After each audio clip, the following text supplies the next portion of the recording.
एक छोटे से गांव में एक पुरानी खंडहर हो चुकी हवेली थी जिसे लोग भूतिया हवेली कहते थे। इस हवेली के बारे में तरह तरह की कहानियां प्रचलित थीं। गांव के लोग कहते थे कि रात में वहां से अजीब अजीब आवाज़ें आती हैं और कोई भी वहां गया वापस नहीं लौटा। गांव के लोग उस हवेली के पास जाने से डरते थे। अमन, जो कि शहर से गांव में अपने दादा दादी के पास आया, बहुत जिज्ञासु था। उसे गांव की ये कहानियाँ सुनकर बहुत उत्सुकता हुई। उसने हवेली के रहस्य के जानने का फैसला किया।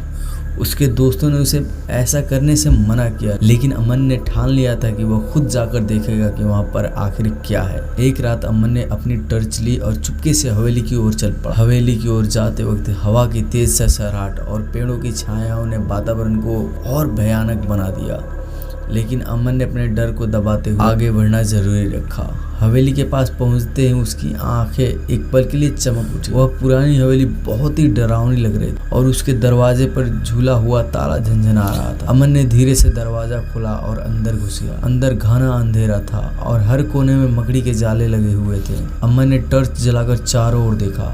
अचानक उसे ऊपर की मंजिल से किसी की चलने की आवाज सुनाई दी। उसका दिल तेजी से धड़कने लगा, लेकिन उसने हिम्मत नहीं हारी और ऊपर जाने का फैसला किया। जब वो ऊपर पहुंचा तो देखा कि एक छाया तेजी से उसके सामने गुजर गई। अमन के पैर जैसे जम गए थे। उसने देखा कि एक पुरानी तस्वीर दीवार पर टंगी थी जिसमें हवेली का एक खुशहाल परिवार था, लेकिन उसके बगल में एक और तस्वीर थी जिसमें वह परिवार उदास और डरा हुआ दिखाई दे रहा था। अमन को समझ नहीं आ रहा था कि ये सब क्या है। तभी उसे महसूस हुआ कि कोई उसके पीछे खड़ा है।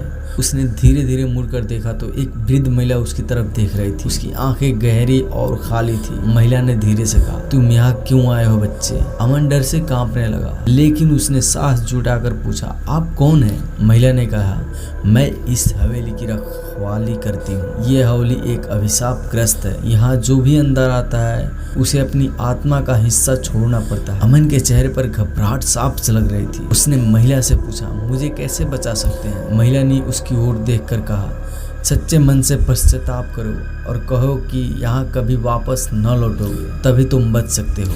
अमन ने तुरंत वहां से भागने का फैसला किया। उसने महिला से वादा किया और तेजी से सीढ़ियों से नीचे उतरने लगा। हवेली के दरवाजे तक पहुंचते पहुंचते उसे ऐसा महसूस हो रहा था जैसे कोई उसके पीछे पीछे आ रहा हो, लेकिन उसने बिना पीछे मुड़े दरवाजा खोला और हवेली से बाहर निकला। अमन ने गांव में लौटकर सारी कहानी अपने दोस्तों दादा दादियों को सुनाई। गांव वालों ने उसकी बात पर विश्वास किया और फैसला किया कि अब कोई उस हवेली के पास नहीं जाएगा। अमन ने भी अपनी जिज्ञासा को त्याग दिया और समझ लिया कि कुछ रहस्य को छेड़ना नहीं चाहिए। ये कहानी हमें ये सिखाती है कि कुछ रहस्यों को जानने की कोशिश करना खतरे से खाली नहीं होता। कभी कभी डर और सम्मान के साथ उन रहस्यों को वहीं छोड़ देना बेहतर होता है।